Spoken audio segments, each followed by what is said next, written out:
মানিকগঞ্জে রমজানের শুরু থেকেই মাছ বাজারে ক্রেতার সংকট, ফলে দাম কমেছে কেজিতে 10 থেকে 20 টাকা। এই বিষয়ে বিস্তারিত জানাতে তরা মৎস্য আড়ত থেকে যুক্ত হচ্ছেন আসাদ জামান।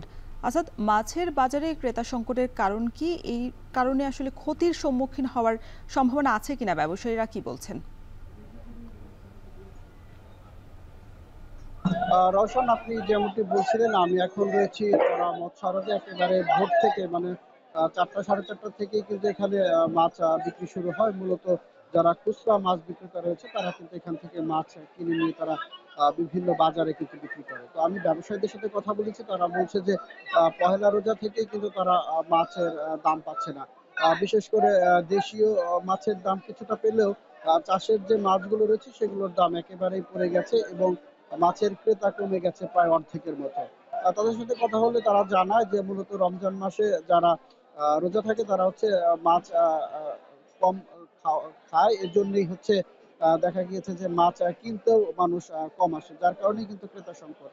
আজকের মাছের বাজার দর সম্পর্কে যদি একটু বলতে চাই, যে পাঙ্গাস মাছ বিক্রি হচ্ছে ১৬৫ টাকা, ১৭০ টাকা। তেলাপিয়া ১৫০ থেকে ১৬০ টাকা। আহ, যে রুই, বড় সাইজের যে রুই রয়েছে সেটা ৩২০ থেকে ৩৩০ টাকা।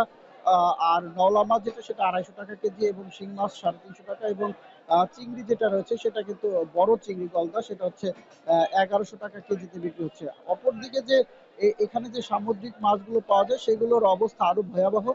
কারণ যে চাপিলা যেটা, সেটা ১২০ টাকার মাছ এখন ৮০ টাকায় বিক্রি হচ্ছে। পাতা মাছ ১০০ টাকা কেজি, যে পাতা মাছ বিক্রি হতো সেটা ৭০ টাকা। যে সামুদ্রিক পুঁটি যেটা, সেটা হচ্ছে ১১০ টাকার পুঁটি, ৭০ টাকা। এবং লাল পোয়া ১২০ টাকার লাল পোয়া কিন্তু আজ বিক্রি হচ্ছে ৬০ থেকে ৬৫ টাকা। তো বিক্রেতারা জানিয়েছে মূলত ক্রেতা কম, যার কারণে কিন্তু বিক্রি অর্ধেকে নেমে এসেছে। এই যে করা মৎস্য আড়ত, এখানে আগে যে প্রায় কোটি টাকার মতো লেনদেন হতো, সেখানে কিন্তু এখন দেখা গিয়েছে যে ৫০ থেকে ৬০ লাখ টাকার মতো বিক্রি হয়। যারা ক্রেতা, যারা খুচরা ক্রেতাও যারা আসছেন, যারা নিজেরা কেনার জন্য, তারা কিন্তু ঝুঁকছেন হচ্ছে দেশীয় মাছের প্রতি। আর এখানে যে দেশীয় মাছগুলো পাওয়া যাচ্ছে, চাহিদা কিছুটা ভালো অন্যান্য মাছের চেয়ে।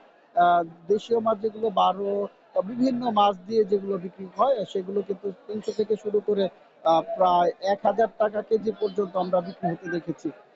আরেকটা বিষয় বলে রাখি, যে এখানে দাম অপরিবর্তিত রয়েছে রুই মাছ এবং ইলিশ মাছের দাম। এই দুটো মাছ অন্যান্য মাছের চেয়ে একটু বেশি মানে চাহিদা রয়েছে, যার কারণে কিন্তু দাম বাড়েনি, কিন্তু স্থিতিশীল রয়েছে বলে আমাদেরকে জানিয়েছে তারা। আরেকটি বিষয়, যে এই যে মাছের আড়ত, একেবারে এখান থেকে মানিকগঞ্জ শহর থেকে শুরু করে যতগুলো বাজার রয়েছে বিভিন্ন উপজেলা, সবগুলোতে কিন্তু এখান থেকে মাছ যায়। তো রওশন, এই ছিল মাছের বাজার থেকে আমার কাছে সর্বশেষ সংবাদ।